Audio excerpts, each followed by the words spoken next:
When you think of MMORPGs, the first thing that probably comes to mind for you is raids or guild drama, maybe the endless grind of farming gear for a few extra stats of improvement on your build. I mean, that's the standard, I think.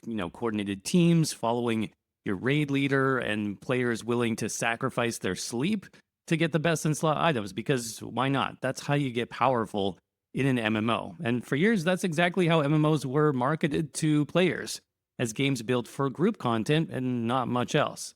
But here's the truth that almost nobody talks about. That old school group focused MMO model, it nearly died out a few years ago, and the MMO marketplace has been trying to recover ever since. See, MMOs are changing. They've changed a lot, in fact, since the early days, and today the players that keep the MMO genre alive aren't the raiders or the guild leaders, they're the solo players. What is a solo player, you might ask, and why do they even bother playing MMOs to begin with? Well, it's actually a really interesting topic to discuss. Solo players are typically the ones who do every single quest in the game. They also might craft obsessively, learning every single trait possible. They explore all the corners of the map just to check it off their list or to find and read some obscure lore book. Some players like these are completionists. But there's also casual players who only get maybe 1 or 2 hours each night, if they're lucky, to log into their favorite game and do something to feel productive. I mean, think about it. Why would those players spend what little time they have organizing groups or practicing raid mechanics when they could just explore, do quests, craft, and do other solo content, which is usually a lot more fun and fulfilling in that short amount of time? Today, we're going to break down how the silent majority of solo players actually rescued the MMORPG genre and reshaped its design philosophy, and now even generate the majority of the revenue for MMOs. If you're a fan of MMO games in general, you're going to want to watch this video because it shows exactly where MMOs are headed in the future and what you can expect from your favorite games and those still in development. But first, a quick word from today's video sponsor, Raycon. Don't you just love when one of your favorites comes back better, just like your favorite game getting a much needed update? Or your favorite show getting a much-deserved Season 2? Well, this July, guess who's back and better than ever? Raycon's fan-favorite Everyday Earbuds Classic model, now packing active noise cancellation. I use my Raycons every single day for editing videos with pinpoint audio accuracy, or I'll use them when I just need to de-stress and listen to music for a bit. In either case, Raycon's new active noise cancellation is absolutely incredible, giving you the clearest audio experience possible, no matter what noise may be in the background. 8 hours of playtime and a 32-hour battery also means that my Raycons are super dependable and always have enough battery for when I'm traveling or working on the go. And their optimized gel tips make for an easily customizable and comfortable fit. I do have a lot of other earbuds, but these are my go-to earbuds every single day. They're incredibly comfortable, and I never need to worry about them falling out or getting lost. To get a pair for yourself and also support the channel, just go to buyraycon.com/HTM to get 20% off and free shipping on the new Everyday Earbuds Classic. And thanks again to Raycon for sponsoring this video. The story of MMOs starts way back in the early 2000s when MMORPGs were exploding in popularity.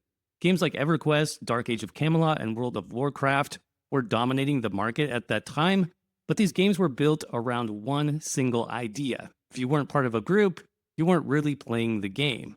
Everything in those early MMOs revolved around group coordination. You had dungeons, you had raids, even basic questing often required you to team up with other players just to achieve some basic objective. If you didn't have a group or at least a few friends in the area online at the same time, you were absolutely out of luck. I remember those days pretty well, and the one thing I remember more than most is just sitting in zone chat, either asking for help from random players with an activity or simply waiting for the rest of my guild to log in. Waiting was a huge part of MMOs back in those days. And for a while, that worked fine. I mean, gamers like myself were younger back then, schedules were more flexible, and the novelty of exploring these new massive open worlds with other players was pretty incredible. And to be fair, there wasn't a ton of competition at that time either, and so MMOs could basically do whatever they wanted. So the majority of MMO development was spent on those quote endgame experiences and not really much else. You had to group and you had to raid because there really was nothing else you could do. But as the years rolled on, something definitely started to shift. Games like WildStar or Rift launched with the same heavy group focused content, and while they might have started off well, they struggled to maintain their player base and eventually died off. Why is that? Well, it's because MMO audiences started to change as well. The average MMO player was no longer a college student with 40 plus hours a week of free time available to dedicate to guild raid. We were becoming adults, adults with jobs, families, and much more limited time blocks to dedicate to gaming. And when your game forces players to form a group just to make basic progress, or when soloing is inefficient or unrewarding, you're going to lose out on a chunk of potential players. Over time, the MMOs that clung to that group-only structure began to die out or shut down entirely. Things in the MMO genre were definitely changing. So this was basically the downfall of MMOs as we knew them at the time. The MMOs that survived had to adapt. And gradually, developers started designing systems that didn't punish solo players anymore, but embraced them instead. For example, you start to see open world content that scaled to a player's level, things like daily login rewards for shorter sessions, and quests that felt more like a traditional single-player RPG experience that could be enjoyed solo whenever a player was online. Basically, these experiences gave players something to do when their friends or guild were offline, which was something that was actually missing from the MMO experience prior. Take Final Fantasy XIV, for example. The game initially struggled, but was completely rebuilt as A Realm Reborn, and since then, it became one of the most solo-friendly MMOs on the market. I mean, the entire main story campaign, that's hundreds of hours of content, is now fully voice-acted, similar to a single-player RPG, and you can also complete it entirely solo. Even the required dungeons can be tackled with companions using the trust system. And that's huge. It means someone can play Final Fantasy XIV from level 1 all the way through the latest expansion without having to wait around for a group. And sure, you can still join coordinated groups for more challenging activities, but you no longer have to do that.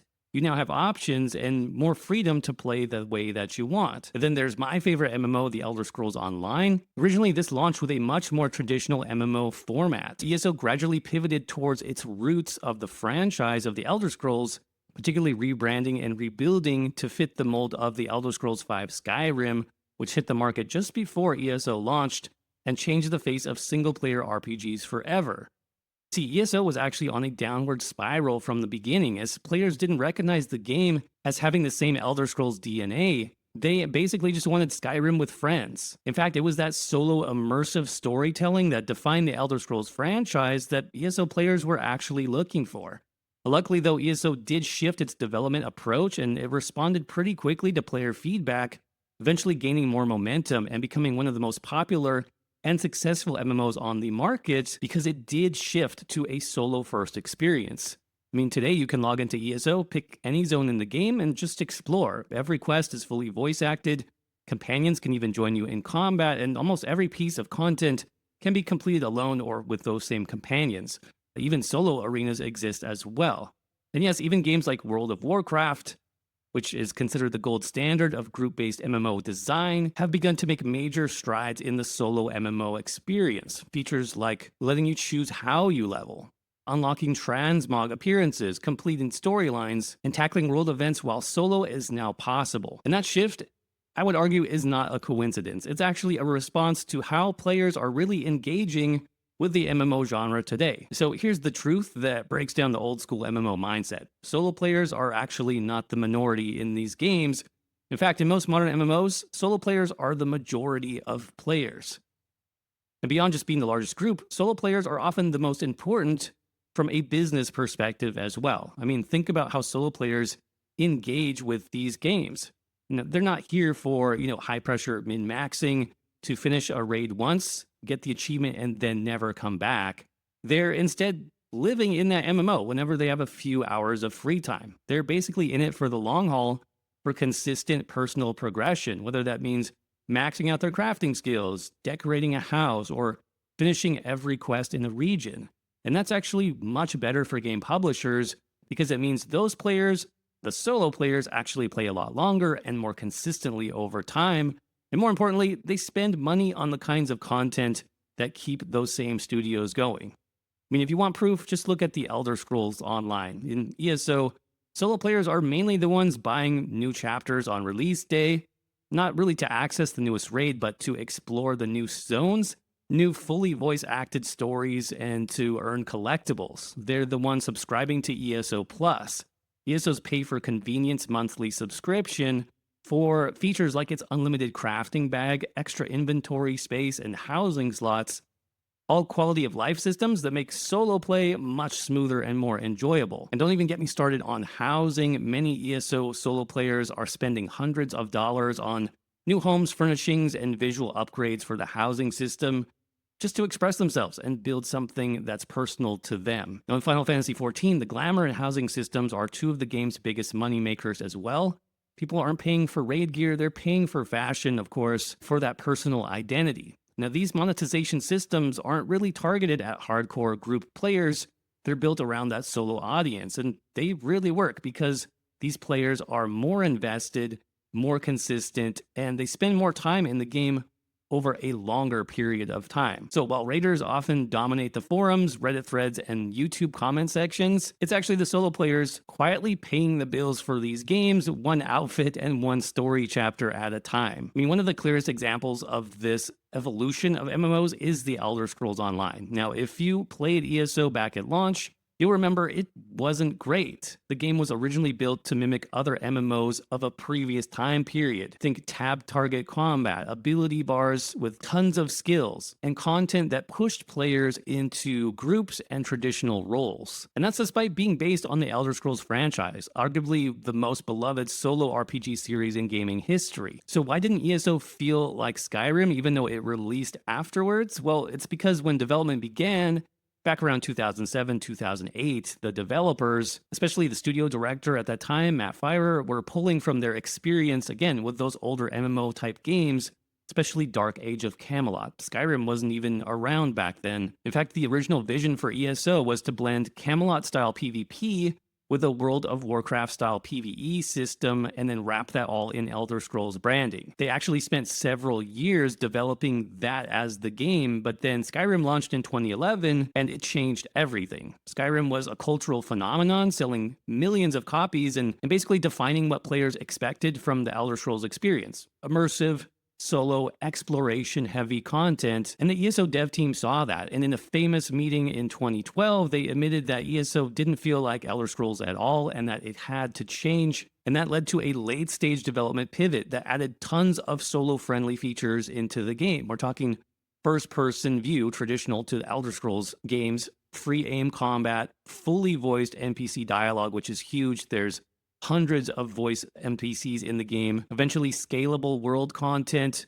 fewer ability slots and skills for greater accessibility, thousands of lootable containers to satisfy that Elder Scrolls style curiosity. And now the pivot wasn't perfect. I mean, ESO's launch in 2014 still felt a little bit half-baked, but they continued to build on this over time. In 2015, the Orsinium DLC launched, and it was basically built like a full single-player RPG. 20-plus hours of story-driven, fully voiced solo content, a brand new solo arena, and players loved it. And since then, every major expansion from Morrowind to Greymoor, High Isle, and Gold Road followed that same format. Huge zones, cinematic storytelling, and solo-friendly progression. Now, trials and dungeons still exist, sure, those are group content, but they make up a very small slice of the overall pie. And the bulk of ESO is now designed to be played and enjoyed solo. And the game is now over 10 years old, it's still receiving regular updates, and it's still profitable, and that's because it embraced solo players instead of ignoring them. But as we've said, the MMO genre isn't just about keeping players entertained, it's about keeping studios in the green, and solo players, they're actually the ones paying the most money to participate in these games. Modern MMOs make a ton of money from microtransactions, and nearly all of those transactions focus on the solo player, particularly cosmetics, housing, and other systems. Going back to ESO as an example here, new homes in the game cost $40 to $100 sometimes. You have furnishings, pets, mounts sold all year round, as well as random loot boxes filled with cosmetics, all of which aimed at the solo player to customize their character exactly how they want it. Over in Final Fantasy XIV, the cash shop is also filled with glamour items, emotes, mounts, And outfits, again, focused on those same players looking to customize their in game look and their experience. Solo players buy these cosmetics and microtransactions to make their character feel unique when they're walking around the game world looking at other players. Even Guild Wars 2, which has no subscription model, still thrives on outfit skins, gliders, gathering tools, and inventory upgrades, all heavily used by solo focused players. Again, I think they're willing to pay for that connection because it's not just a grind for them, it's about their personal identity inside the game world. Games like ESO, Final Fantasy XIV, and Guild Wars 2 have been successful because they truly understood the market. They embraced solo players as early as possible, and those games are still thriving today. But what about other newer MMOs who actually missed the message and neglected that solo player experience? Well, I think we can tell by the numbers alone that those MMOs are actually struggling or dying off completely. Not every MMO has learned this lesson. Just take a look at New World, for example. Amazon's entry into the MMO space, which launched in 2021, was impressive stylistically and visually, and it did have a strong PvP foundation. The launch numbers were absolutely incredible. Hundreds of thousands of players jumped into New World at launch. So clearly, MMO players were looking for a new MMO experience, maybe even a new home to call their own in the MMO space. But the game also had a few really big problems. Obviously, the endgame was not quite complete when the game launched, so options for those endgame players were on the limited side. But in my opinion, there was an even bigger problem with New World that I think the studio missed completely. New World just didn't respect solo players when it launched. I mean, the main questline was short and it lacked any real substance. Leveling in the game was also very grindy, enemy types were boring and pretty limited, and solo content in the game was almost non-existent at launch. I mean, a huge mistake was that progressing through the main story actually required group content to complete, which left many solo players stuck and not able to progress the game at all. Of course, most endgame content was locked behind group mechanics and the faction war system, and if you wanted to play alone, you'd basically hit a wall very, very fast. Now, over time, the New World team did do a pretty amazing job fixing up the game. They added more solo story quests, they added mounts, side quests with actually very good stories and voice acting, easier gear progression, and a lot more that is very attractive to solo players. But by then, most of the solo audience for New World had already walked away because of that poor initial early impression that the game left. There's another MMO that came out recently called Throne and Liberty. Oh man, that is another huge breakdown of an MMO dying very quickly. So Throne and Liberty was marketed as a big budget cinematic MMO, and it looked stunning, but under the hood, it was really limited in terms of solo depth as well, because it basically forced group systems for any type of meaningful progression. That's a big no in today's MMO market. Now, I personally loved this game when it came out. The combat was very good, the skill trees and customization was amazing, but yeah, most of the meaningful progression in terms of gear was either locked to PvP or group-only content, and I just didn't have the time to invest into that, so I bounced. And I know this is true of many other players in Throne and Liberty as well, and the result, low engagement, poor reviews, and quick player drop-off. You simply can't launch a modern MMO nowadays without considering solo players on day one. If you ignore them, you're done basically before you even start. And this is where we get into what comes next. I mean, the future of MMOs isn't raids, it's solo-friendly design. Now, that doesn't mean multiplayer games are dead, far from it. It means multiplayer and group content is supported, but also not required. And I think we're already starting to see this shift with drop-in co-op systems like group finders, for example, companion AIs that mimic group play for group content, helping you get a better feel for those group roles, scalable world events designed for, one up to hundreds of players, as well as various difficulty levels that players can self-select. So it really seems that if you want to build a successful MMO today, you actually have to start with solo content, not group content. You need story quests that are going to keep players engaged. You actually need a well-built and cohesive world, and your world needs lore and history and background that players want to explore as well. You need repeatable solo content and challenges that players can do when they only have an hour or less to log in and they just want to play the game and relax and feel like they accomplished something.